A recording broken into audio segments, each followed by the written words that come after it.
Yes, guys, I know I have not watched Progress Wrestling in a month and a half.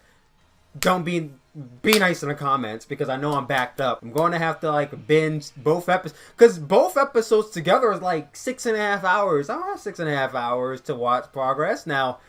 I want to jump into the unboxing live episode because that's where like 2 title changes happen. But I don't want to skip over episode chapter 80. But I feel like that episode's been like so long ago that if I do a review, it's gonna get like no views. I don't know. I feel like I'm gonna have to figure that out. But nonetheless, most of the wrestlers on that show are on NXT UK, so I figured I'd bring that up. But anyway, what's up, you guys? It is Tyler. Welcome back to the Tyler Williams channel.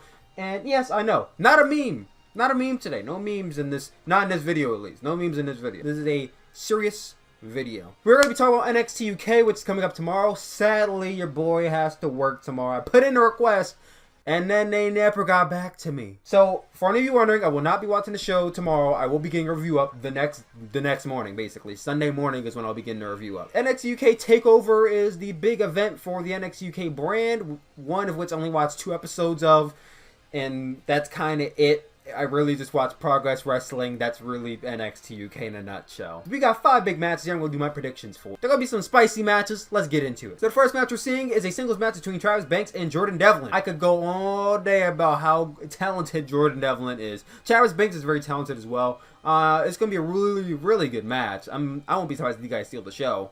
Any match on this show can steal the show, honestly. So this is going to be a damn great show. I'm going to go with Jordan Devlin. I think he's youngest. He's the youngest of the two. And I feel like Jordan Devlin has the most...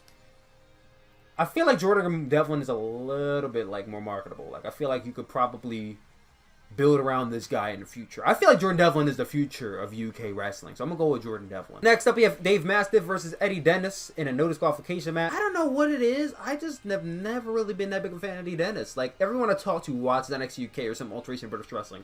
They're always an Eddie Dennis fan. And I'm just like... I'm not crazy about that guy. I'm just not. Dave Mastiff is really good, though. I'm just going to go with Eddie Dennis because it's Eddie Dennis. And I feel like he tends to win a lot. So, common sense, go Eddie Dennis. Next up, we have Mustache Mountain, Trent Seven, and Tyler Bate versus the Grizzled Young Veterans, James Drake and Zach Gibson for the inaugural NXT UK Tag Team Championship. I'm really excited for this match. We all know how great Mustache Mountain is, and the Grizzled Young Veterans, they're great as well. I feel like a lot of people, some people who don't watch Progress Wrestling out of the UK promotions probably don't know too much about GYB. The Grizzled Young Veterans, they're not established in that promotion as well as Mustache Mountain is, so I feel like it would be it wouldn't make too much sense to put the titles on Tyler Bate and Trent Seven. Yeah, it'd be the easy way to go because they're the most notable tag team you have. But I think you could definitely build around GYB because they're a really great tag team. They remind me of the Revival a lot. And I used to love the Revival back in their NXT days. Easy answer here. I'm going to go with Grizzly Young Veterans to win this match. Won't be mad if Mustache Mountain wins, but GYB should win. Rhea Ripley versus Toni Storm for the NXT UK Championship. I missed the whole...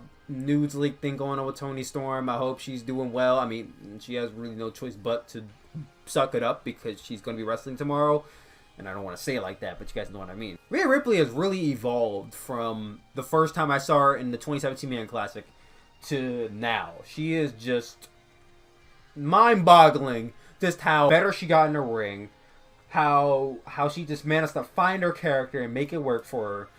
And just overall, her attitude and how she presents herself, she just really evolved her character over the course of a year, and it just worked for her. So I'm very happy that she won that championship when she did. Toni Storm, I'm sure she's going to carry the division whenever they decide to put the championship on her. However, I do not feel like now is the time. I feel like Rhea Ripley just won that title. Yes, I think it'll be easy to put it on Toni because it'll be easy to give her a sympathy win or give her a win because, the right thing to do. No. If the whole leak thing didn't go on, I would still go Rhea Ripley. Honestly and truly, I love Toni Storm, but I feel like maybe she should chase a little bit longer because didn't Rhea Ripley beat Toni Storm to become the inaugural champion? So this is their second match. It'd be easy for Toni Storm to just beat Rhea Ripley and then maybe they just have a rematch the next show. Well, why don't you just have Rhea Ripley beat her for the championship?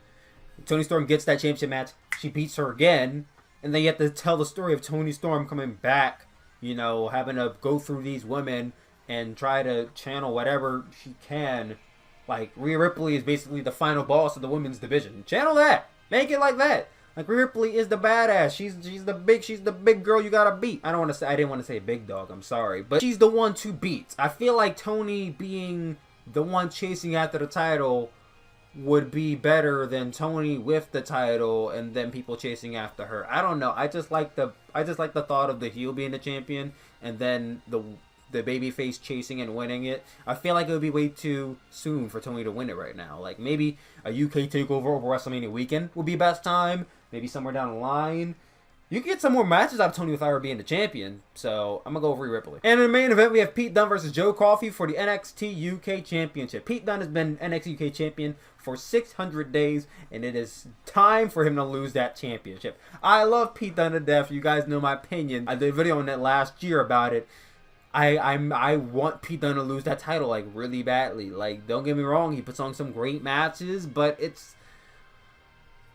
one of those situations where it's like the championship seems non-existent because it's been on two people, and one person's been holding on to that championship for basically 2.5 years. So where's the variety in the championship? Where's the desire to want to be the champion when the championship's been on for like what, going on 3 years and there's only been 2 champions? Yes, I know that builds up the prestige of the championship in a way.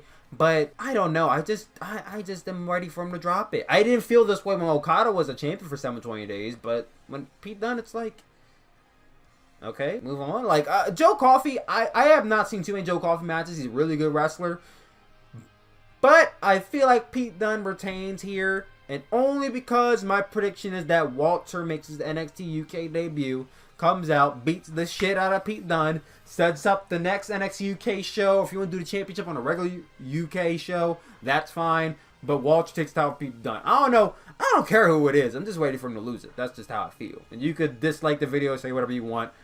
I wanted the championship to be on someone else. He's the face of that division, and it's like, he's great, but I want to see someone else in that slot. Nothing against it. But yeah, guys, that's my prediction for NXT UK. Let me know what you guys think down below. What are your predictions? And what are you looking forward to in the show tomorrow? I love you guys as always, and I'll talk to you all later. Peace out.